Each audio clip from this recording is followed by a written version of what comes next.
Hey, welcome to Divisive Issues, a comic book podcast where we look at controversial and just really, really weird issues that have happened in comics. I'm Joe Ciano. I'm Sly Crappa. And I'm Ryan Lynch. All right, and we'd like to welcome you back to another episode. If this is your first, you've picked a doozy because we're reviewing She Lies with Angels by Chuck Austen with art by Salvador Larroca. Beats me. All right, there we go. That'll have to do. All I'd right. like to think this is what the comic shop owner said when you picked up these issues. Well, you picked a doozy You, with She Lies what with are, Angels. what are you doing? I've gotten that before. I got that for a when I bought Ultimatum and Ultimates 3. And the shop owner said, "I feel bad for selling this to you." So he wants to do opening thoughts. Sly. I didn't like it. Why didn't you like it, Sly? Well, Well, we're going into who would you recommend this book to before we get into spoilers? no one? Okay. High praise from I Sly pra- Crappa. A man of few words. Sly crap. I honestly don't know what to say about this one because I liked the ending, but when I read most of it, I was like, this is really terrible. Then it became okay, and now I'm not angry about it anymore, but I still can't recommend See, it. I actually feel the total opposite. I think it started out fine, kind of regular, and I really hated the end. The last couple issues were just ridiculous. I wouldn't really recommend this to anyone either. It doesn't really matter to the characters at all. I Matters to the gooferys, I guess. guess. Is that But which it's one? not even The Guthries? I do not pronounce their fucking names. we say the goo. Guthrie. The gooferys. We But see them Guffer boys We'll down get into south. a lot of detail about the Guthrie soon. Can we call them gooferys? Because I like it. Okay. Yeah, you can. You can. I'm gonna keep calling the Guthries. I thought you said the goof reads. And I was like, it's not as so bad, it's good. It's kind of just like, if you're really, really into Romeo and Juliet and like homages, I guess. But there are much better. Like, just go watch West Side Story instead. Yeah. But this is really this is like the West Side Story of the X-Men, though. These are Oh my two God. star-crossed lovers. It's like if West Side Story was super racist and prejudiced against everybody. It's like if West Side Story had mechs in it. yeah, West Side Story with mechs. She lies with angels. So it's actually an improvement in the sense. Once you're a mech all the way, right, guys? From your first loader bot to your last dying day. All right. I thought this was okay. Certainly wasn't good. No one was damaged. Of all the characters in this, like all the main X characters, no one was really damaged by this. And no one's really invested in the gooferys enough to care about what happens to them. Their extended family. Yeah. That's how I felt. I was kind of like, this was just, it's there. I don't really think it succeeds at what it's trying to do, which is to be like a modern Romeo and Juliet type story. Yeah. I think it kind of falls short in that regard. I think there are a lot of really cool moments that I actually really, really liked. I didn't Um, catch any of those. Oh, well, I'll gladly go over them. So the art, I would like to talk a little bit about Let's the talk art. about It's the art. Salvador Larroca, who Okay. he's done a lot of X-Men work, actually. He did a terrible story with Peter Milligan, if you remember Blood of Apocalypse. He's popped in and out of the X-Men. He does the extreme X-Men stories with Yeah, Claremont. I've read a And bunch that was actually the name of the team. It wasn't just the name of the book. They were called the Extreme X-Men. They called themselves. and of course X hyphen Treme or whatever. Treem. Yeah. So, I mean, Salvador Larroca definitely has a place in the X-Men canon He does. as one of the staple artists of the early 2000s. And I'm a fan of his art. I love his art in Fractions Iron Man. He also does an amazing book with Warren Ellis called New Universal that's super realistic. And I felt his art here, this is early in his career, you said, right, Joe? Early-ish. Early-ish. So I felt his art was not as refined as it does get later. It was Salvador Larroca for sure, but there is Yeah. a lot of Marvel house style at His the style is time. different. It's a much more LaRocca style that you would recognize. I almost feel like he softens his work in Yeah, this for I the think story. softens is definitely the way to go. I actually like the soft LaRocca approach. The only problem I have with the art in the story is the coloring. It's in the weird place. There was a weird transition when coloring got more advanced from the old cheap coloring process, and as they made that transition, they had a lot of needless texture work, now a lot of needless shadows that distract from soft lines, and you can see like the grass. Mhm. Like Larroca draws simple grass, and the colorist just puts a grass texture on it. It looks Yeah. ugly as hell. Yeah, really bad work by Udon, What the hell is Udon? the colorist. For the record, a lot of comic coloring they will kind of a third party out to seemingly like studios that I've seen a are lot of hi-fi coloring. yeah Is that the hi-fi same coloring. kind of deal? I feel like I didn't research, but I can't imagine someone's name is just Udon. I don't know. So Share. he's Brazilian. It's like like Pele or Ronaldo. Are You know? those sportsmen? Yes, or Hulk. Hulk. Hulk. Hulk smash. Yeah, Hulk. His full name. There's some Brazilian soccer team named Hulk. Maybe long Udon's a story short. superhero. Yeah. Maybe he's a superhero. We also have a person named Neymar. It's pretty great. I think you're just talking about the Defenders, Joe. No. It's not a sports team. As far as the writing goes, frame this in context. Who is Chuck Austen? Chuck Austen. Now, my only exposure with Chuck Okay. Austen is his Ultimate X-Men story, which is Okay. great, his Exiles arc, which is great, and he's the executive producer of Steven Universe, which is the best show. So tell me why we got this Chuck Austen and not the Chuck Austen I know. Chuck Austen was told by Marvel when he took on Uncanny X-Men, they're like, write soapy, Chuck. Like, write soapy-ish type stories, which he does. Succeeds at that. He he really goes Oh, all. He it is- commits. He it is commits to soapy. writing soapy. He does a really weird romance with Havoc and the school nurse, Havoc is Cyclops' brother. Cyclops' brother. He's not in this story at all. He is not in this story. The characters that I think I like the most in his run are not featured in this story. And who would that be, Joe? Well, obviously, Havoc is missing from this no Iceman, no North Star, and no Juggernaut, which I think worked out better, and is why I didn't buy this book when I was reading it in 7th grade. Like, Juggernaut's in this? Oh, this is a skip. So this came out when? Like 2000? Two-ish? 2002, 2003? Okay. Around time of Grant Morrison's New X-Men. Yeah. Fun fact about Chuck Austen, by the way, I just found this out looking him up just the other day. Apparently, he started his career drawing Miracle Man on Alan Moore's run. Drawing? Yeah. Wow, I did not Wow. know that. Yeah, and for those who don't know, Miracle Man by Alan Moore. Alan Moore is the creator of Watchmen, V for Vendetta, and a bunch of other famous comic books. And Miracle Man was one of his first books to really set up the modern comic book era, the more darker kind of stories you see more often nowadays. Yep, and this is none of that. So it seems like going into and after this run, Chuck Austen's pretty well received. But this run is kind of hated, right? It is despised. It's not hated. It is despised. Yeah. One of the worst X-Men runs. I think maybe a little bit unfairly. I think he has a lot of really nice moments in it. A lot of really great character work with a definitely. I really enjoyed his North Star. I feel. For those of you who don't know, I love Juggernaut a lot, and I think that some of his best character work is in his run. But there's a lot of poorly received stuff in I'd like this to run tell as a well. short anecdote. One time I asked Joe, why is the Juggernaut your favorite character? And he said, 'cause he's big, strong, and awesome, just like me. It's true. I guess. And it is true. There you go. He has been hailed as the better third of Divisive Issues on his own Twitter account. Juggernaut or me? You. Okay. Juggernaut 2. And Juggernaut. Juggernaut's also the better third of this. Okay, so we've teased enough. Let's get into this. Let's get right She into Lies this with story. Angels. It's a 5-issue This is- story. 5-issue story. What is the numbering? What issues are those? This is Uncanny 437 to 441. Okay. So here we go. I mean, it opens simple enough. We're in Cumberland, Connecticut. We're in Cumberland, Kentucky. Big difference. Considering this whole story is like, hey guys, Kentucky. Hey guys, Kentucky. Okay, what? God, I even forgot their names. What are they? Blah blah. Jeb. Blah. Jeb. Not Bush, just Jeb. But Just they Jeb. do, when they say Jeb, it has an exclamation point at the end. Okay, so let's go. I think we do need a little bit of backstory on the Guthries. Okay. In the 80s, there was a team of New Mutants called the New Mutants. Very original name. Yeah, and it was when the X-Men were gone, presumed dead, Professor X made a new team of young kids. And I don't think really any of these characters would be super recognizable to a mainstream audience.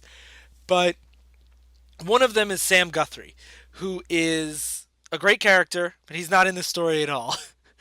And his whole family are. He's got how many brothers and sisters? Too many. He's got like a litter. He's got a southern family. He's got a giant family, and Marvel consistently every few years would introduce a new Guthrie as a new mutant character. So the Guthries are basically a mutant factory of babies. Their dad is dead, and it's just a mom raising endless mutant kids. And pretty much the Basically, I think every time someone visits home, there's a new mutant there.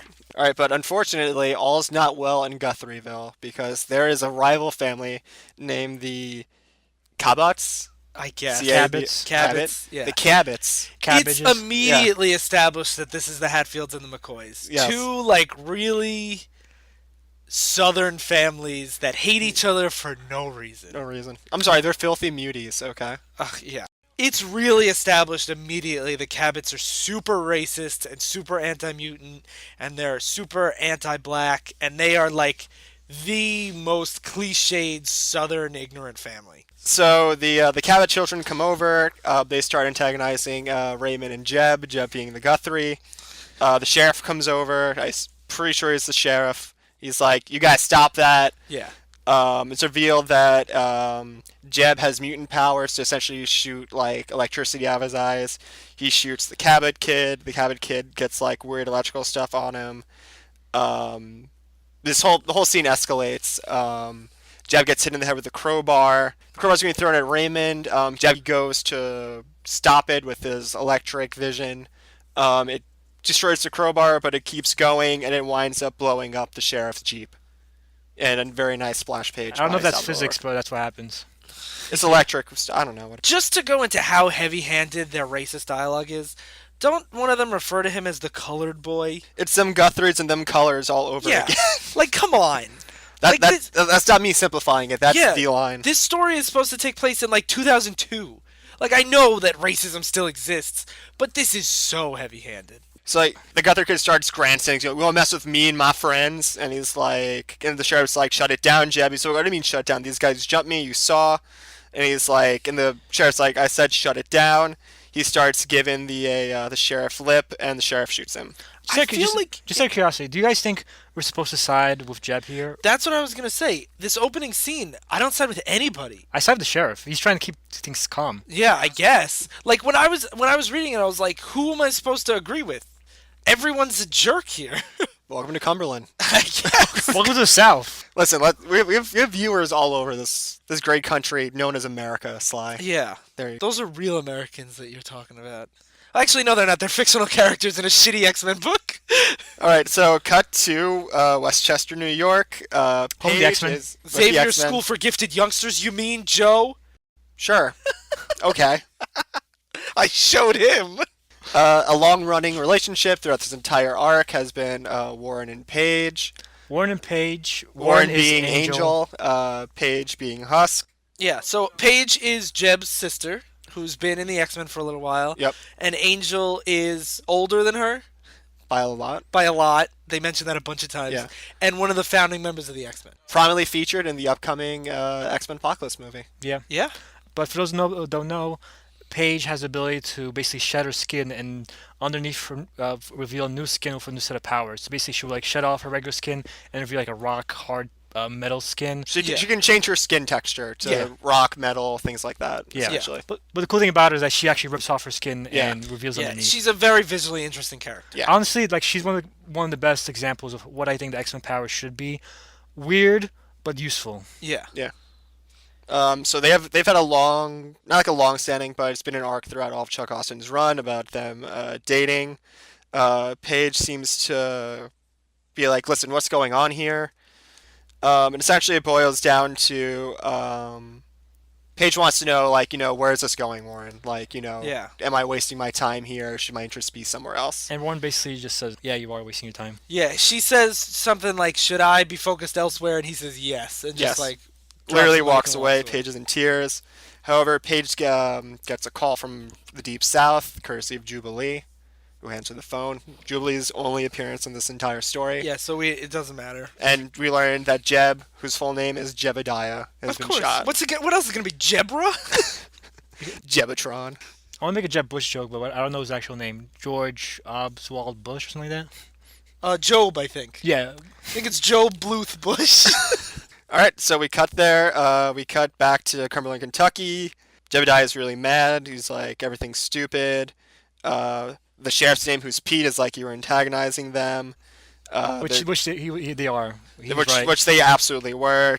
Jeb was like, we're just goofing around. We meet Raymond, who's the small African American child. His name is also Ray. And pretty much comes out that, hey, guess what? Jeb and Ray planned this whole thing to show off in front of the Cabots and be like, hey, listen, don't mess with us. And they mention that they've been, like, the family rivalry. The Cabots are obviously the super bad guys that, like, beat them up all the time. And, like, they basically said, like, for once I wanted to stand up for myself. And, they say this thing that, like, you never proved it was them, but, like, they all know it was them. Yeah, they all know that, like, the Cabots are dirtbags, and they hate them. I got from these early issues, I got a real To Kill a Mockingbird vibe. Yeah.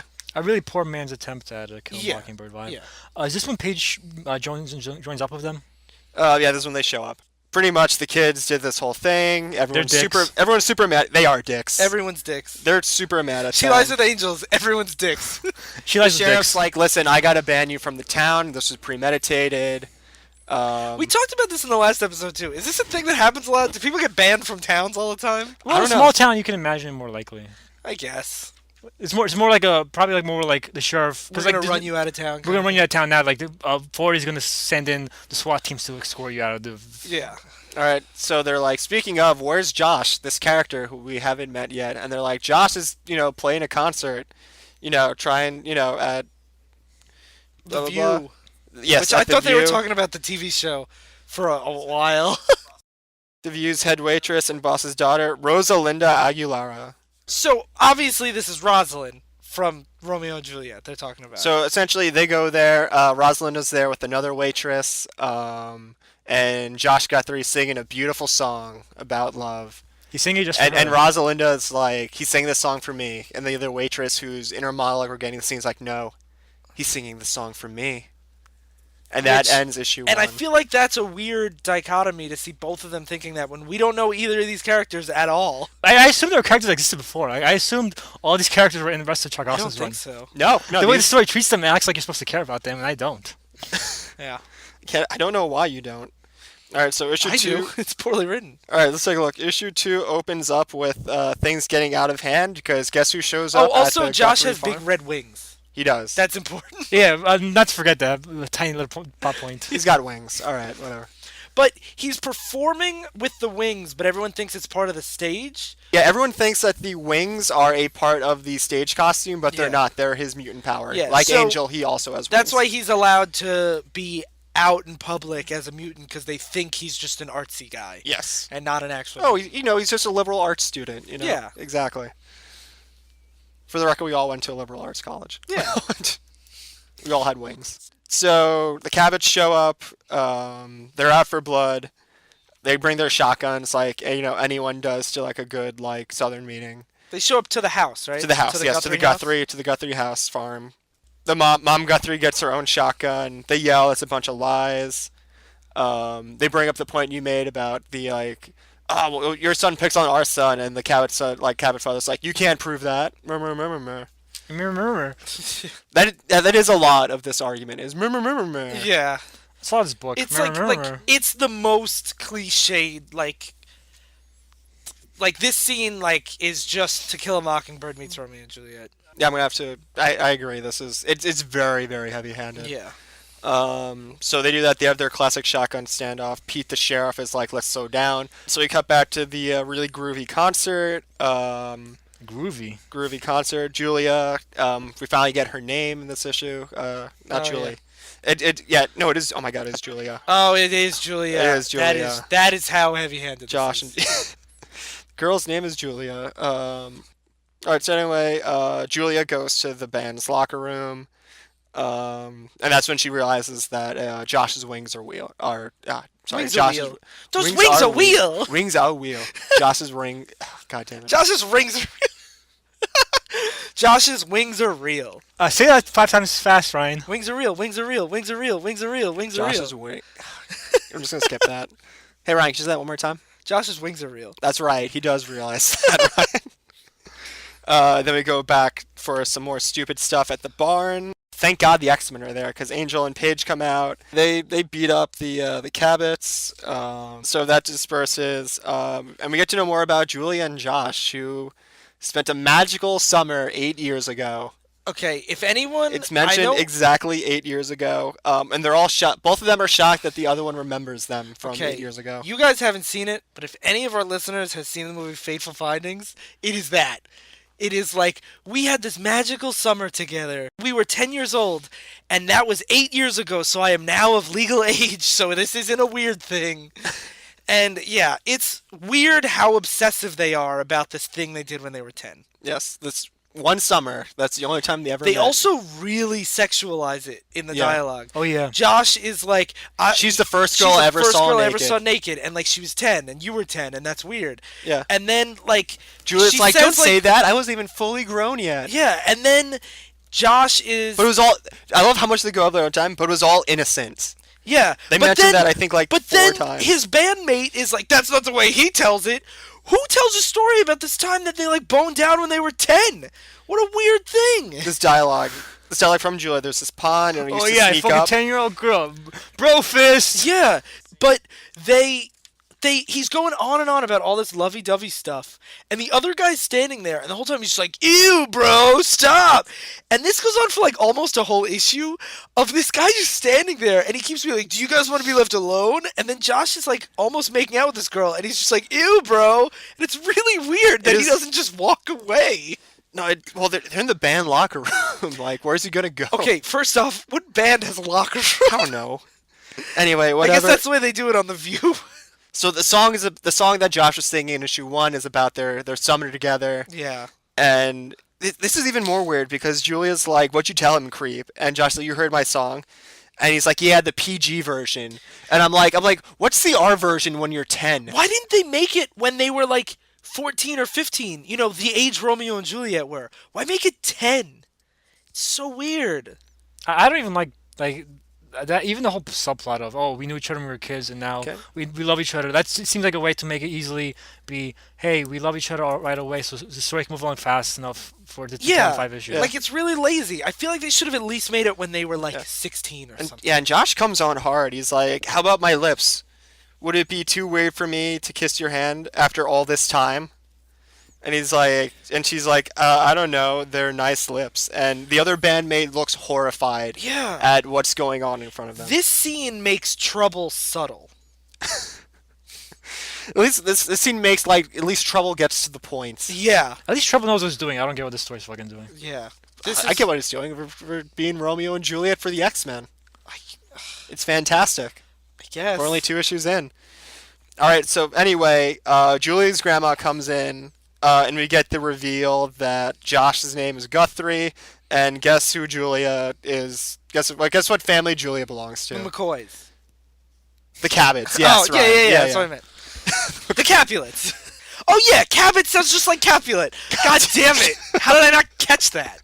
Until you said it out loud, I was just like, oh, crap. Was Capulet Juliet's? Yes. So her name is Julia Cabot. Julia Cabot. Instead of Juliet Julia of the Capulets. And Josh Guthrie sounds just like Romeo Montague. All right, so, whatchamacallit, Julia gets a whole lowdown about the situation, and they leave. Josh seems shocked that her last name is Cabot. Cut back to the farm. Considering they, like, spent a whole summer pounding each other when they were 10, you'd think they would, like, know each other's names. Yeah. Well, they don't. Names aren't important when you're 10. Yeah, neither. Genitals shouldn't be either. Well, they were, so I don't know what to tell you. I have a question for you, Joe. You read this when you were in 7th grade? No, I did not read this. I skipped this story. Oh, okay. Because I wish I could have heard, like, Joe's 12-year-old opinion on this romance stuff. Oh, God. The way I did it was any story that didn't have Juggernaut in it, I skipped, and I feel like I was better off for it. Not just any story that didn't have Juggernaut in it, but I also skipped the Draco. Which we're definitely going to talk Which about. we will be. There are going to be parts of Chuck Austen's run that we will. I don't know Joe's 7th grade reaction, but I know Sly's 7th grade reaction Ew, icky romance. Ugh. Where's the X-Men? I feel like Ryan would have been like, this writing is subpar. We talked about how terrible my taste was in college. I can't imagine what my taste was like in middle school. All right. So anyway, long story short, we go back to the farm. Pete is putting the moves on. Lucinda. Putting the moves on Lucinda, who's Mama Guthrie, who I feel we're going to refer to her as Mama Guthrie. Yeah, more. let's just call her Mama Guthrie. Putting the moves on Mama Guthrie. Mama Goofy. And Pete's the sheriff is pretty much like, listen, I'm going to let this slide and stuff, even though your son. That's what he wants to do. He wants to let it slide. He does. Oh God. And he also is like, he pretty much puts the moves on her. It's like, let me take you out sometime. And Mama Guthrie is like, get your hand off me. You shot my son. Yeah. And that's She's really harping on this. Yeah, she's really not. I don't know why she's not letting She's this got go. like 8 other kids. There you go. What's Jeb's big deal? He seems like a piece of shit. Josh is driving home with Manny, the horrified band member who had to watch two 18-year-olds like almost bone each other. The war traumatized. There's gonna be a lot of people almost watching, and then eventually watching each other bone. Like what? There's gonna be a lot of that in this story. Josh is not letting this go. He's still harping on that one summer when they were 10. And he has a great line. And the one crazy thing is, I will forever owe my family's worst enemy for giving life to such perfection, for making it breathe and speak and move just for me. This is how he feels about this one girl that he met this one time. Yeah, in the he's summer. really. I mean, listen, have you had a crush like this like forever, like a million years ago? I've never not had a crush like this. Okay, so this is real. Yeah, well, the thing is, like in Romeo and Juliet, it's done really well because it's a satire on how fickle and obsessive teens are. Yeah. About love. In this is supposed to be the emotional crutch of the story, and the satire part of it is not done well. It's done more as an homage than a satire. Yeah. It's actually funny how Romeo and Juliet is often treated straight, like a great romance story, even though it's a tragedy that these two people kill themselves over a fickle romance. When I read Romeo and Juliet in high school, I mean, in whatever, middle school or high school or whatever, I hated it because I was like, they're just so stupid and like, why are they so in love? And then when I read it as a grown-up person, I was like, oh, that's the point. They're idiots. But a lot of people don't seem to get that. Yeah. A lot of people take it like this reminds me of the Star Wars prequels because Star Wars prequels feel like they're trying to go for a Romeo and Juliet. I love you, loving, love dialogue, and I'm like. You do realize Romeo and Juliet wasn't meant to be taken straight. Like that's not how people in romance talk. But I feel and then no one talks like that. Yeah, and I feel like the romance in this book is taken straight. Yeah. And like especially consider the ending. It's bizarre. It's bizarre how I'm supposed to care so much, but they give me no reason to believe this at all. It just seems kind of like Josh is a horn dog wordsmith, and Julia is just like an idiot who stole her friend's boyfriend. No, but they've been in love since they've been 10. Have they? Apparently. He wrote a song about it. It's like Anakin was in love with Padme since he was 10. I wrote a song about Batman. That doesn't make me in love with Batman. Does it, right? Does it not? It was actually about Two-Face, whatever. There you go. I love Two-Face. I'll say it right now. It's pretty sweet. All right, so Manny, the horrified band member, driving home Josh, who's still harping about Julia, and is like, listen, go fucking fly to her, because I can't deal with your shit, I can't deal with, like, your puppy dog love shit anymore. And tries to be the good friend, and is like, go get her, man. And he's like... Go get her, Tiger, you just hit the jackpot. Yeah, pretty much. And then Josh's like, I'm gonna go get her, and flies off into the distance. Yeah. We find out that Sheriff Pete, the one somewhat decent guy in this story, actually works for the Cabots, and this whole plan was supposed to be for the Cabots to go to the farm. This whole thing's supposed to escalate, and the Guthries were supposed to get shot by the Cabots. So the Guthries and the Cabots planned this whole thing all along. There's a lot of two timing in this. I guess. This is when they reveal that the Cabots murdered the Guthries' dad.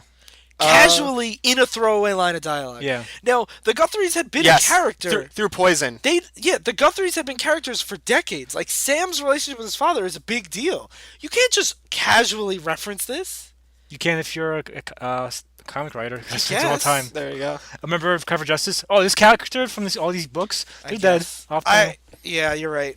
All right. So anyway, long story short, we get to the end of the issue. Angel called the X-Men, and rather than getting the characters that I cared about, he got Wolverine, Nightcrawler, and Polaris. I don't think personally there's any need for any of those characters to have shown up. I agree. Okay. Aside from just Raw Muscle. Even for Raw Muscle, they don't do their job very well. Not at all. Especially Polaris. And I actually like Polaris a lot, but she's a character that gets screwed over a lot, and this is one of the most screwed over she gets in any run. Yeah, but she has some better moments in this comparatively to what else they do. I'm sorry, she has one good moment in this run. Okay, you got me, Joe. One good moment in this whole entire fucking run. There you go. All right. So as it turns out, the Cabots have discovered a anti-mutant weapon facility that's in ruins from some X-Men fight against some Reverend Conveniently. Yeah, years how ago. convenient. And they're very easy to operate, apparently. A bunch of dumb hicks can operate Yeah, them. there are Well, a they have bunch. scientists like working on this shit, which I don't understand. Like, Cabot scientists. yeah, how the Cabots have like a science and research division. Yeah, that, like can this, do this book establishes that they're just like this like racist redneck family, and now they have an R&D division that builds these giant robots. I love Yeah. calling them the R&D division. It's bizarre. No, that's what it is. It's literally, it's guys like it's like old men in white coats who are like unearthing like this like Iron Man's It tech- comes yeah, like these out mech of suits. nowhere. Like, out of nowhere. They're like, these suits are in perfect working order and are left over from some X-Men story that I think he just made up. Yeah, I'm that for sure. all of us have. We've all read a lot of X-Men. None of us get where these suits come from. Correct? You would think that if right next to the Guthrie's house there was a big, like, anti-mutant, like, war that just happened that they Yeah, referenced, 'cause it's they like- would know about it. Yeah, it's like if they built their house next to a Sentinel factory. And there are organizations that clean up after superhero fights. There are damage control and shield. They clean up after superhero fights. They won't just say, "Oh, all this Iron Man level technology. Let's just Yeah. leave it out here for the yeah, mix to steal." Yeah, I can't imagine the X-Men are like, let's leave all this anti-mutant weaponry here for anyone to pick up and I use. think this is when Chuck Austen was just like Romeo and Juliet, but with mechs, like we were saying before. with mech suits. I gotta fulfill the idea. This is my Yeah. concept right here. See, this just sounds great though. I don't know why you guys hate the story. This sounds amazing. This is one of those things like when this is one of those moments in the story where you realize, oh yeah, I'm reading a superhero comic. There you go. No, what happened was Chuck Austen was playing with his action figures, and his mom came home and was like, "I got you these cool Transformer action figures," and he was like, "Yes, now these guys are fighting the X-Men." All right, there you go. All right, so issue 3 opens up with Bad Well, stuff. open up with that. Bad scene. I'm sure. And we're gonna continue on with bad scenes. Julia is yelling at younger Cabot or Cabot, whatever. Their name doesn't fucking matter. Younger Cap. Can we just call them the Capulets from here on out? The Calculus. He's yelling at younger Can we call it Cap. Goophreys and Montagues? That's what they are. No, the Guthries can keep their name. the Guthries can keep their name. They've earned it. Yeah, They're the actually Capulets. characters. He yells at younger Capulet who got like electrocuted in the thing, and she's like, "Oh, that's not so bad. You're being like a bitch." The She calls grandma's it a like, sunburn or whatever. there you go. It's like Even if it's just a minor injury, a guy Yeah. shot electric beams Yeah. out of his eyes at him. it's a sunburn, People Abraham. are very You're casual raised- about the damage they cause in the story, except for the sheriff. The sheriff is only acts realistically to the shit that goes on. Yeah. I think. And to get some southern love in this, he's like, "You're raising all this fuss over a sunburn," and there you go. And what Being you call it, electrocuted almost. to Julia's death. upset because clearly, like, they're all against her. Her one true love's family, like forever. Yeah. Julia's supposed to be left alone. She's like, "Leave me alone, Grandma." She goes up, classic, teen angst door slam. Goes in her room. Grandma, who's actually, I tell you what, the grandma's the best character in this story. She's pretty great. She's a nice human being, but her transformation does not feel earned at all. from I hate this family that fucking my family's been trying to kill for years to now. Did she ever outright say I hate them? She's been in this family for a while, and they're all monsters. I've like She's how allowed does she it to survive? happen. No, that's fair. She's allowed this to happen, and has not spoken up about this. So she's like, Grandma's like, "Sweetie, please talk to me." Grandma's like, Julia, your father would never agree, like, never allow this. And Julia, of course, broken up about it. They bring up their whole Hatfield McCoy thing, where there's like, where we hate each other, and there's no reason why. The grandma's like, they're mutants, and Julia's like, that's not a reason, that's an excuse. An excuse to turn inner pain into anger and focus on someone other than yourself.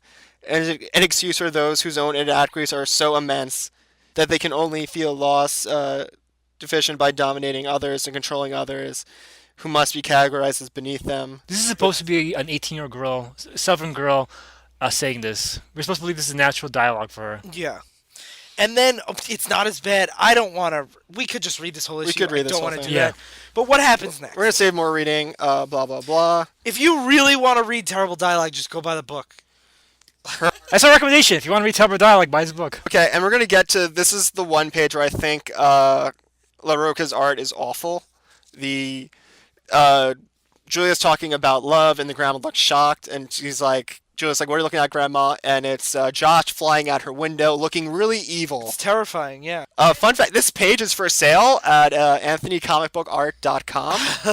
Nice plug for that site. If someone wants to buy me that for a birthday present, or one of our We viewers should get a wants to P.O. donate box that, so people can send us fucking bags of shit. stupid shit.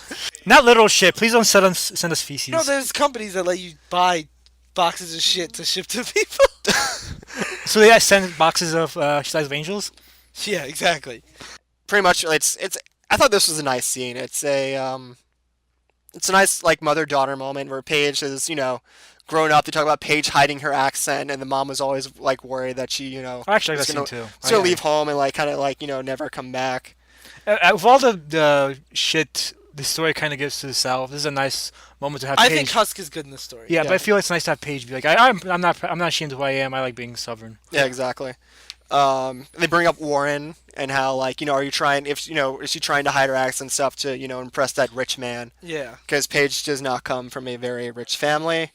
They talk about love and stuff. We go back to the Cabots being outfitted with their super mutant killing So weird. mech suits. the Iron Man Really, armors. it like I could. There's even... nothing more to be said than that, Yeah. other than that they're going to attack them tomorrow, and that them being quote unquote in jail with the sheriff provides a perfect alibi for them to go over and kill them. And the X-Men there provides a perfect alibi because like, we weren't there to kill the Guthries, we were there to kill the X-Men, and the Guthries got caught up in the crossfire. I could have bought like this kind of To Kill a Mockingbird racist family taken out on mutants premise, but once the mechs get there, it loses any sort of realism that it had. I don't know how to describe this. Almost like I want to say this is parody because there's no way he could have written this dialogue and be like, "This is great." If this I was thought parody, does him really he does his yeah. best. Like, what would William Shakespeare sound like if he were a contemporary writer? Here, I'll read the first page. Josh, if it was of course Juliet. Josh, I'm so glad you came. How'd you find me even at night? I followed the light you radiate. oh my god. There is so I forgot much about that line. light. The birds were singing and I flew here. Confused by your brilliance into thinking the sun had already risen. She should say, "No, I asked you a fucking question. How do you know where I live?" That would've been awesome. That would've been so awesome if Josh was talking like he was, and she's like, "No, I'm being fucking serious. Let's fucking talk like human Yeah, beings." that's weird that you found me. You only know me as the girl from 8 years ago in some river. Right, But so let's skip to all the flowery bullshit, and then her grandma faints. No, no, not yet, because they still talk lovey-dovey, and the grandma's just going, oh my, Shirley, oh The my, opposite of the and then bandmate who's like, faints. "Bleh!" Yeah, and then faints. And This they still, is my favorite panel of the whole they book. faint, and then they still continue to talk. Yeah. And then Not like acknowledging that the grandma faints. But then we cut away. We cut away to a late night scene. You know what? Let's finish that, and then we can come back to because it. Josh says, "Meet me by the river, the pond where they met when they were 10 and boned down or whatever." And then she says, "No, my dad'll never approve. I'll meet you tomorrow." And then he goes, "Whatever," and he leaves. And she sees her fainted grandma and mounts her. And I don't know why Salvador Larroca drew it this way, because it's supposed to be her like saying, "Grandma, are you okay?" She doesn't crouch down next to her. It's like she leans over her. If someone's unconscious, you kneel down next to them. You don't climb over their body like It's you're gonna so make out weird. with them. The grandma says, "You go marry that boy, otherwise I will," which is such a weird thing to say. I love that. It's a very 90s romantic comedy thing to say. Yeah. We talk about how Trouble feels like it was written by people who just watched teen romance comedies. This feels like it was somebody who written by somebody who only read William Shakespeare, who only watched 90s romantic movies, and said this is how relationships actually work. Yeah. It reminds me of all those movies, like the really lame movies that like the moral of the story is like racism is bad or whatever. Yeah. And like I feel like the grandma should have looked at the camera and been like, "And just like that, I realize our petty strife is stupid." It's too bad there's no rapping grandma scene, or this would really be like a 90s comedy. If this grandma rapped, that would be awesome. She would definitely be the best character at that Yeah, point. absolutely. I'd like to think the next time Josh does a concert, this grandma opens for him as a rapper. All right, so just to skim through the rest of this. Pete seems to be having some second thoughts on the massive firepower that the Cabots have to pretty much wipe the Guthries off the face of the earth. I don't get how it took him this long to be like, wait a second. The mech suits, the evil mech suits begin their descent on the Guthrie farm. And Julia leaves in the middle of the night, drives her car to their meeting spot where Josh is, coincidentally, by the way. Well, I assumed he went there anyway. Were they meeting up? Yeah, in the morning. Or Oh, in the something. morning. No, but I let think he me- went there anyway because he knew he was gonna come. Yeah. But they were in love, so their hearts were tuned and blah blah. They never blah, want to be fucking separated again, and they kiss, and then they wake up the next morning, only to be found by giant mech suits who have no good thoughts for Yeah. what they've Her uncovered. dad, it's not what it looks like. Wait, why are you in a giant mech suit? That's not a good conversation. Yeah. That's not the point, daughter. You're not supposed to be cheating of that guy. I feel like it should have been one of those scenes where like somebody walks in on you, but they're also doing something really Like they embarrassing. walk in, but they have their pants down. Because I always barge into rooms pantsless. All right, so we're gonna go entirely in order for this scene or the start of this. So let's start with the So what conversation. issue are we up to now? We're at 4. Okay, Let's out start of with the 5. conversation that Mama Guthrie and Angel have, which This is essentially, my favorite scene of the whole book. which essentially Warren comes out that his ex-girlfriend, I keep calling Betty. You call Yeah, Betsy. Betsy Psylocke. She's gonna be in the new X-Men movie. gonna be in the Not next important movie. here. She died, and Warren is having issues because he's clearly in love with Paige, and not only does he want her to die, but he realized that Paige. Not only does he want her to die, is that want what her, you just not only does he want her. He really hates Paige. No, he loves Paige. Not only does he not want Paige to die, but he admits he made a compromised choice early in the run, where he has Paige accompany him on a mission, not because he thinks that she's skilled, but because he was attracted to her. This scene is basically him just saying, like, I don't want to be responsible for her, and I can't have proper judgment in the field if I can't tell if I trust her because I love her or trust her because she's skilled. Yeah. And Paige overhears this Yes. and kind of confronts him about it, that she's she's of legal age. She's a woman who can make her own choices, and if she chooses to go in the field, that's up to her and not him. And I think this scene's great. I Yeah. really like this scene. Okay, oh wait, just to go back to Ryan's very famous line, the line that Ryan has wanted. I'm 19 years old, Warren. That's legal age to make my own mistakes in most states, including the one we reside in. What a weird thing to say. A lot of his dialogue choices, you might think we are exaggerating. Yeah. And No, we're reading direct Yeah. dialogue. yeah. That means I choose to fight for my country, who I have a relationship with. Yeah, I don't and whether get or not why- I put myself in Wait, harm's see, way. I have a right to fight for my country. Yeah, now? I don't know why she says that. That's so weird. I'm right? eligible to go because she's a listen to good military Southern right now. girl who loves America. I guess, but she's like, if I'm old enough to fight, I'm old enough to, like, To love whoever I'm I old want. enough to fuck. I guess. Which she But- is, because Okay, they talk about how, like, they don't trust her to have sex, but these 10-year-olds are pounded down in the pound. If this was a parody, this would be the best parody ever, and Chuck Austen would be a genius. But it's not played that way. This particular scene, I would say, because it's so fucking Yeah. hilariously clunky. Oh, And that's the thing, is even a great scene that I really like has these weird dialogue choices. there you go. Warren's like, you're so right.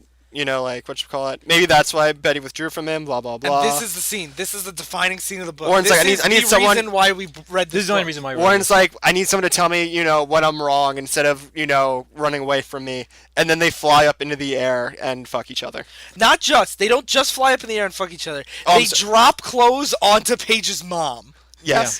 They're all the X-Men are watching them, bone Well, down. watching them smiling and catching the clothes as they fall. How and weird Mama is that? Guthrie is like, oh my, I do not want to see this. Like, I'm friends with you guys. If you guys were fucking in front of me, I wouldn't be like, this is a charming moment. Like, ha ha ha. I'd be like, this is weird. Also, like, You that didn't find can't that be- charming? How impractical is it to fuck in the sky like that? I don't know, have you ever had sex with an angel? I've never seen the show Touched by an Angel. I assume it is this is Just an like this. adaptation. This is what it amounts to. Meanwhile, the evil mech suits find Julia and Josh at the pond, and they are not happy. This is a nice juxtaposition. Great, yeah. One Guthrie's getting it in, the other one's rapidly pulling it out. Yeah, it looks like they slept there or whatever, like, all cuddly and nice. The dad is super mad and is like, we're going to tell the town that he forced himself on you. And Julia's like, stop that, Daddy, I love him.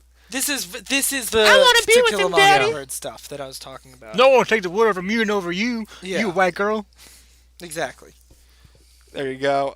The dad winds up hitting Julia With his um, mech suit, which with his mech suit. which is pretty hard stuff. Yeah, it is. It's pretty rough.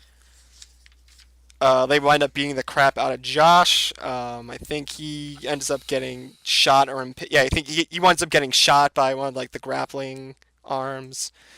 And then they continue their descent on the thing. The X-Men hear the noise. Wolverine and Polaris like fly off to go investigate what it is.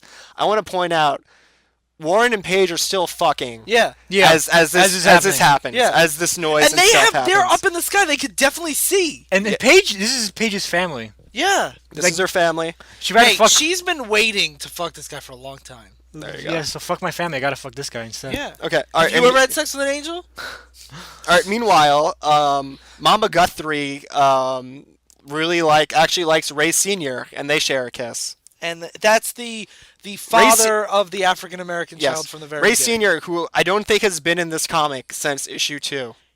I don't think so either. Yes, and we're now at the very end of issue 4. Yeah. Captain, I'm having second thoughts of this / love Mama Guthrie. Sheriff shows up, And they're walking out holding hands. Yes. The mom and Ray. and Ray are holding hands, and Mr. Sheriff is not happy about that.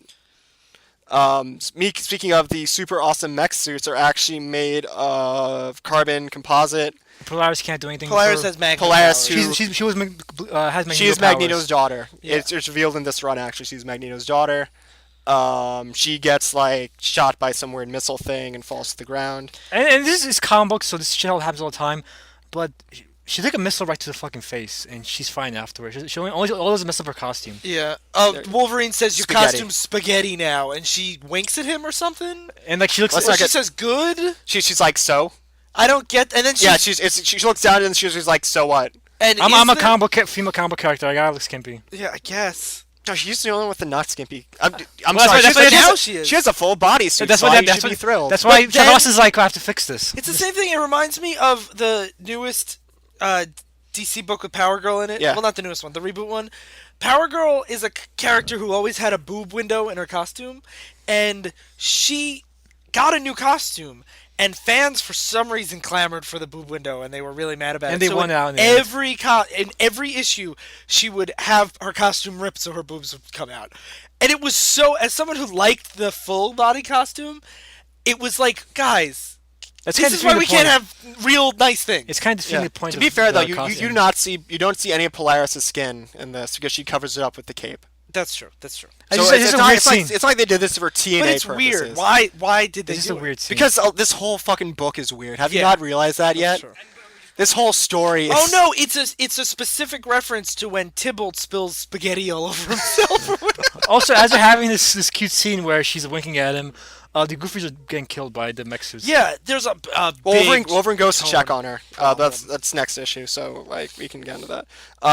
Sheriff Pete is not happy that Mama Guthrie is in love with this black man, and he pulls the gun. just because, and it's he. It would be enough, I think, for him to say, like, I'm the one who was defending your family Yeah. to the Capulets. You know, I thought we could be something, but Yeah. he has to point out with one of them, Yeah. and like, ugh. I'm not a bad Mutant guy. freaks. He literally says, "You live in a freak show. You know that. You live in a freak show, and I wanted to take you away from all that. I wanted to love you, but you wouldn't. You pushed me away. What, for him? For a black man? Yeah, like, come on, Chuck Austin. Also- we get it. Also, I'm assuming since Ray Jr. and Jeb And he puts the gun to her face. Yeah. While he's Ray, doing Ray, this. Ray Jr. and Jeb were friends for a long time. You'd think Ray and what's her face, Mama Guthrie, would have known each other for a while, and they were like, why now all of a sudden they're a couple? Like, what in all this chaos going on made them think like, this is will kindle our love? Yeah, like it's Because even notice forced- this whole book is people rekindling their love. Yeah, it's Out of nowhere. forced for this scene. Yeah. with the sheriff. Yeah.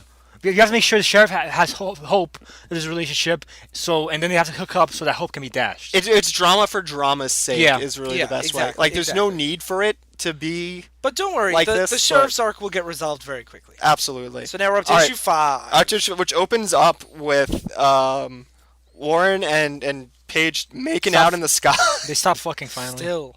because they hear Julia, who has woken up and goes over to the body of Josh, who has a big hole in him, and she just screams, "Josh!" And literally, Paige is like, "Warren, what was that?" And then they look down, and then they see the mech suits approaching the thing. Warren that's screaming, "My brother's name is Joshua." I'm so glad she points that out. All right, so Paige, she goes on the ground to fight the mech suits. with pretty decent success. Nightcrawler joins her. They fight and stuff. Skipping ahead, they still fight. They're approaching.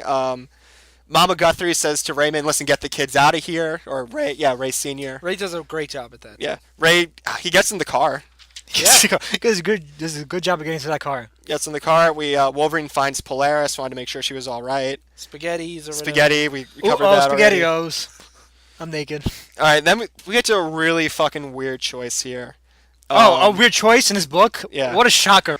Like this is like, I get some of the other choices in this. But I understood the mechs, but I don't understand this. Julia, upon finding Josh's seemingly dead body, decides that she can't live with him. Oh, this is bizarre. Yeah. Takes Josh into the water of the pond that they, had all their romance on 8 meters earlier, and makes out with him as they descend into the water, and she continues to make out with him until she drowns. See, this scene could have been Makes way out better. till she drowns. Because here's the thing, it needs dialogue. And that's weird coming from how much we hate this dialogue. But I had no idea why she was doing what she was doing. I didn't get that he was dead. I didn't realize the metaphor that this is the pond where they fell in love. Like, I missed a lot of this because I'm an idiot, I guess. But, like, when I was reading it, I was like, I thought he was just hurt. I didn't realize he was dead, so I didn't get why she was doing this. And then when I pointed it out to Joe when I was reading it earlier, I was like, why is she doing this? You just looked at me and you're like, because it's Romeo and Juliet. I was like, oh, so she has to die. Yes. Okay. I honestly got this scene. I didn't have a problem getting it because I realized she wouldn't be under the water if she wouldn't be dragging him under the seat if he wasn't dead, and she wouldn't be kissing him under the sea. Well, then what happens when they hit the bottom? And then I'll make my point. Okay, they look like a heart. Aww. Yeah. With the wings, they look like a heart. Aww. Yeah. The hole in Josh heals itself, and he flies back up to the surface with now, Julia in tow. Have we seen any semblance of his healing powers up to this point? Nope. Have they mentioned this at all? I can offer some exposition on this. Even then, with the exposition, it doesn't necessarily make sense. But essentially, what the Draco establishes is that certain physical traits in mutants are like I think they are like attached to certain appearances. Like the secondary mutations? The secondary mutations Okay. are like, so teleporting between dimensions and opening dimensions is something that falls under people who look like Nightcrawler, who descend from Azazel. Okay. So people with that's where wings demon can comes heal? from, and people who have the wings and powers, that's why they're angels, because they can heal and have Okay. wings. And it ties back into like the biblical sense of They should have referenced that. This is a standalone trade. Like if we can select a Yeah. standalone trade, a person as a standalone story. it They sucks. should one bit of dialogue. Yeah. Even Warren mentions he has a healing factor, but But- he never mentions that's a characteristic of exactly. people with wings. Yeah. So coupled with like that, I was like, is this my first thought when he healed was, is this a magic healing lake that she brought him in? And like, why would I have thought that it's his secondary mutation? I don't buy this, but I like to imagine that being, like when we were talking about Civil War, how the explanation you assume for like why Captain Marvel's there or why Sentry's there, I like to imagine the readers thinking that, oh, it's a magic healing lake. That's the explanation. Yeah, I'm so fine. she'll wake up too, right? Right? No, but God deemed that she does not come back. Okay. All right. So let's go back to the action on the farm. Meanwhile, back at the farm. Meanwhile, back on the farm, them Guthrie boys are having an awfully rough time. Let's see how this pans out. Yeah. All right. So Mama Guthrie appeals to Papa Capula in the mech suit. She's like, "Listen, don't kill the kids. Kill me. I'm all yours." Mr. Capula's like, "Get on your knees and lick my boots." Yeah, what? She goes to get on her knees and lick his boots, and he blows up the car containing. All the supporting characters that we didn't establish very well. And Pretty Nightcrawler much. too. There you go. Is Nightcrawler in there? I think so. He's the one that saves them, so I assume he is.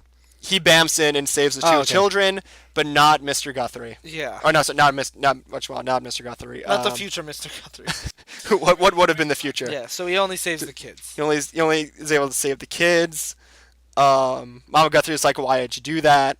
And Mr. Capula's like, "Because they were yours, and that's reason enough." And he's about to kill her when Pete the sheriff gets his somewhat redeeming moment where he climbs on the mech suit and shoots Mr. Capulet in the face, but not before Mr. Capulet can also kill him. Yeah. So they both die. He falls on the ground and looks up at Mama Guthrie and goes, "Will you go out with me now?" And then dies. And then dies.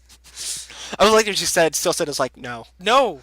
You're Go, still stop a it. piece of shit. You fucking tried. You just help these guys kill my fucking husband. You're Yeah. still Well, not husband. boyfriend. You're still No, but racist she's as fuck. the cabins did kill her. Oh, that's right. Yeah, no, So you're you right. killed my old husband and my future husband. So fuck Yeah. you. Yeah. There you go. So the other mech suits who run away after their dad dies. Oh, the other mech suits were like the other Capulet brothers, Yeah. who we don't know. They don't matter. Who cares? They run to Wolverine and Polaris. Polaris, who's using her cape to cover up. In case you had any be like, oh, they're blowing her costume for TNA reasons. Yeah, no, you're right. They blew it up for apparent. They just blew it up for The no reason, one I guess. realism in this story is that her costume blows up when it gets hit with the missile. That she doesn't get injured at all, but her costume blows up. That's realistic. There I'm you go. sorry. I'm sorry for pointing that out. Great costume.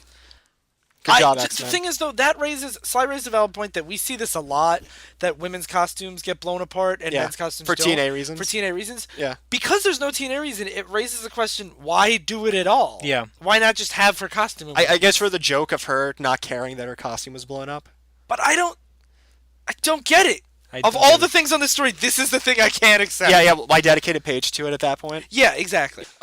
Angel finally finds, after all this stuff has happened, Angel finally finds Josh. And Josh is heartbroken. And he's This like, is a cool scene. Josh is like, I can't get it, I can't seem to make it work, I can't. And that's when Angel realizes that he's trying to kill himself. He's stabbing himself in the chest. And he's like, I keep healing. Yeah. And he's like, please help me, I can't live without her. And he is just emotionally distraught that Juliet has...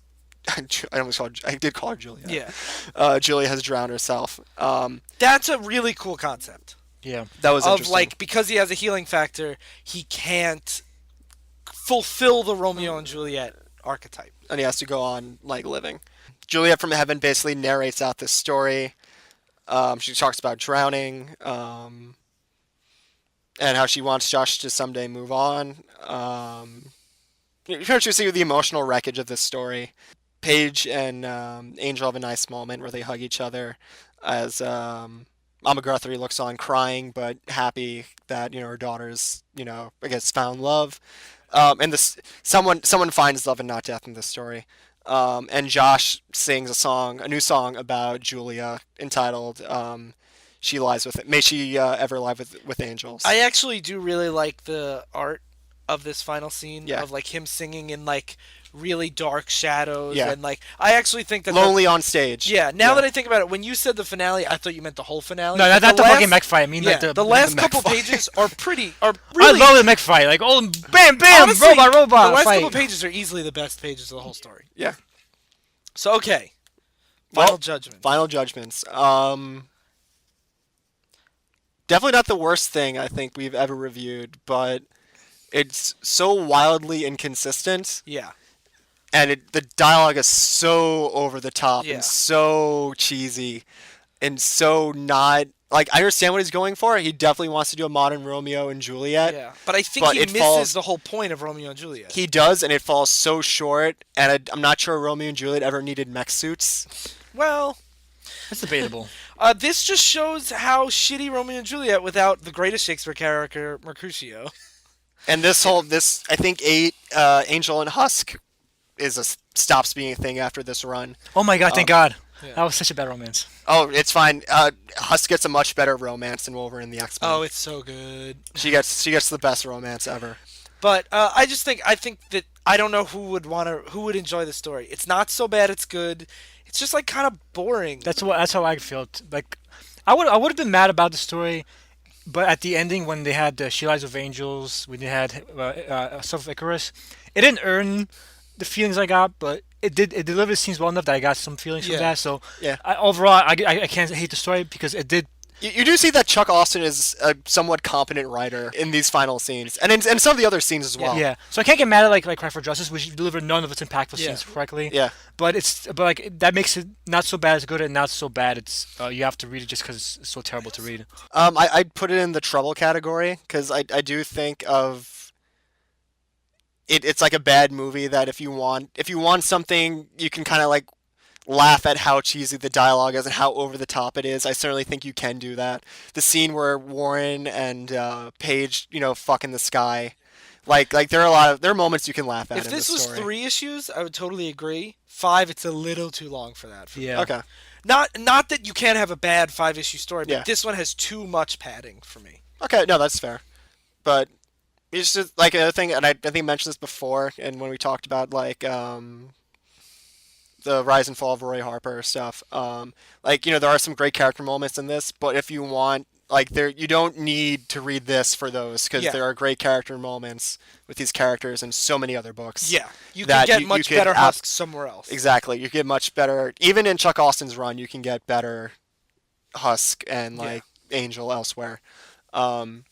So I'd say you could definitely skip this. Yeah, I agree. So up next, we got letters from listeners. Let's do it. We got 2. We have 2. What? One from Twitter Okay. and one from our email.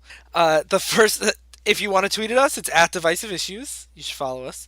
And the email is divisiveissues@gmail.com. The Facebook page is facebook.com/divisiveissues. And the first one is a question from Sean. Hey, Sean. Who do you feel is the most misrepresented character in the movie TV adaptations of comics? It might not necessarily be a bad misrepresentation. It could be characters that didn't get enough time in the comics to be flushed out because they were killed too early and then got a fair share in an adaptation. I'll go first. Okay. All right. So one character I feel is largely misrepresented, in a good way, honestly, is Professor X.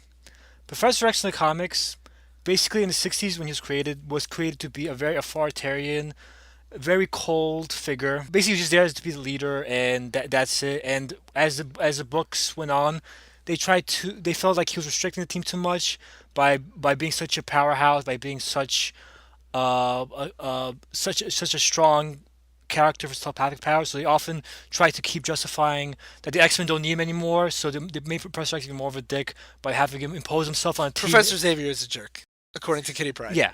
But in the movies and TV shows, and I love this, and I'm glad they do this, they've consistently made Professor X into the father figure of the X-Men. And I think that is a much better portrayal of the character. And I actually wish the comics would do that instead, because I actually love the concept of Professor X. I love the concept of a character who has a great mind but a weak body, who is the opposite of Magneto. I don't think he should be a character you push to the side and try to make irrelevant. I think he should be a character that should be a father figure if he's X-Men. Yeah, Slides brings a very interesting point because as soon as you said that, I'm like, wait, but he is that. And then I realized all the runs where he is that. And then I realized all of that is post-movie. Yeah. Like there is a little bit of that in like the Claremont Byrne stuff and a little bit after that, but you're absolutely right. A lot of that characterization comes from the movie. For a bad option, the most obvious one for me is Weapon X Deadpool, which thankfully was God. fixed with the Deadpool movie Deadpool. Joe hasn't seen it yet. No spoilers. But but Weapon X So Deadpool is pretty much, I guess, kind of Omega Red and they just called him Deadpool. Yeah, I guess. So I actually 2 are related because they are technically in the same movie, even though the good adaptation isn't from the same movie. I'm gonna go kind of older from the 90s. My example of a bad one is Bane in Batman and Robin. Bane good, is yeah. like the anti-Batman. He's really, really smart. He has like these big master plans, and he's a great character. And in the movie, he was a mindless stooge who just yelled Bane all the time. And my good is from right around kind of the same time is the Batman animated series adaptation of Mr. Freeze, who didn't really have a backstory, was kind of just a guy with an ice gun, and the cartoon went out of their way to give him a tragic backstory with his wife and a full motivation that the comics immediately adapted because it's so much better than him just being a silly guy with a gun who shoots cold stuff. And that's my good and bad. I'd love to give this more thought, but I'm going to go with my 2 gut. For good adaptations, Apocalypse from the 1990s X-Men cartoon. I really don't think he's ever been portrayed better anywhere. And I think a lot of the characters that appear in the cartoon, if you want great adaptation of those characters, I think the 90s X-Men cartoon is the place to go. There's none of the strongest shall survive stuff. His Darwinism doesn't come into play. It's just he is a straight up villain who's like, I want to dominate the globe and I want to live through all of time. And I think he's very simple and he doesn't get weighed down by any of the The ideology. big high concept Yeah, that I stuff. think like gets beaten over the head with him every time he shows up. Um, so I think I think it's a great adaptation, but it's also a misrepresentation of how the character is in the comics. Cool. What about a bad one? Juggernaut from X-Men 3: The Last Okay. Stand, where there is nothing of Kane Marco in the movie. Not that it's not it's like the worst thing that it could be. As soon as I saw the costume, I was like, this is not going to be what I wanted, and I lowered my expectations drastically. So I enjoyed him in the movie, but there's no magic power. There's no Yeah. relationship to Professor Xavier. He is just He's almost like Bane in that regard, where he's yeah, kind of just yeah, but lost it. Bane at least comes from the place where Bane comes from, though. Yeah, okay. Doesn't he come from the same country? Or they mentioned that? Yeah, I don't remember. I think My Batman and Robin lore yeah. is not up to. I could be par. wrong, but there is nothing of comic Juggernaut in Yeah. X-Men 3: The Last Stand Interesting. Juggernaut, which is probably why I enjoyed it as much as I did because there's nothing. Yeah. It's like they tried and failed. Gotcha. It was like they just didn't, they just made him different, and I'm like, that's fine. Cool. So the other question is from Twitter, Okay. from @Americanary common spelling. Hey, I heard you guys talking about Daredevil and have been wanting to read him. Is Guardian Devil good? I'll start with that. No, no, no, no, no. Don't read that book. I hate that book so much. I hate it so much that after we got this question, I told Joe and Sly that we have to do this next episode. It is a worthy subject for our next episode. I think I'll be the judge of that. Yeah. So I'm not going to get too far into it. It is Kevin Smith's Daredevil run, which was like a relaunch of the character. Don't start with that. Start with either Frank Miller's Man Without Fear, Daredevil Yellow, or the first volume of Bendis' Daredevil. Don't read Guardian Devil, please. I hate that book. We will get into that next week. Okay, so now recommendations. Funny enough, this was the book I recommended in like a demo episode that we haven't released. Jason Aaron's Wolverine and the X-Men. If you want more Paige, and you want to see Paige, I think in a good, I think the book is great. But if you want to see her in like a nice setting, it's not like a Paige book, but it's the only other time I've read Paige. She's great in Generation X. You get some characters you see in this run. You see Wolverine. You See Angel. You see Angel. It has characters that you'd be familiar with if like you did read this and you're like, I want to see them elsewhere. Yeah. Ryan's better book. Right, yeah. Ryan's Generation X. So if you want to read Paige, is probably the place to go. Yeah. But I can't name a story that she shows up in after Chuck Austen's run. Unfortunately, Yeah, me neither. Yeah, and that time gap between the end of this run and the start of Wolverine and the X-Men. a lot of the younger X-Men, a lot of times they have like one big run, and then they kind of fade out of existence. Yeah. So what about you, Sly? So my recommendation is gonna be an oddball, but I couldn't get it out of my mind reading the story. Romeo and Juliet by William Shakespeare. No, there's a movie I love from 2000.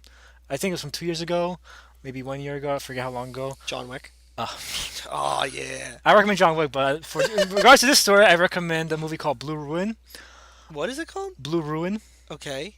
Blue Ruin is about it's kind of a similar main subject matter of two families kind of at war. The movie opens up with the parents of the main characters are both dead, and the guy who murdered them gets let out of prison.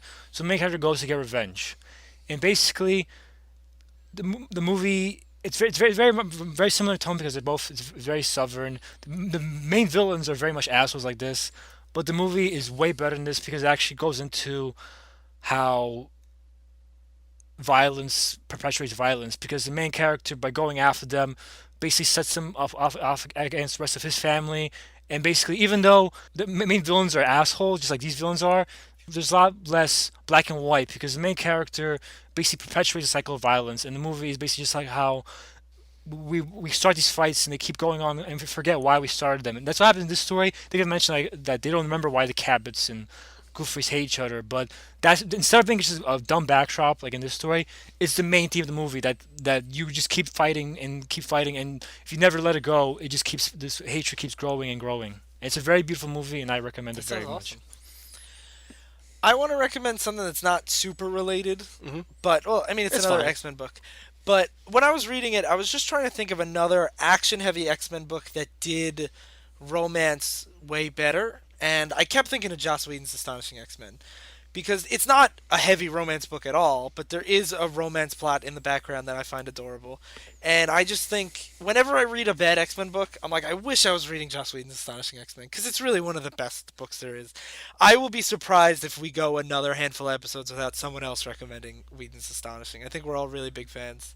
So I would just recommend that instead of Chuck Austin. No, I agree. I mean, it's a good run, but I feel like it's a step below Chuck Austin's, though. So, Suck it, Ryan. God damn it. Joe does not speak for his podcast.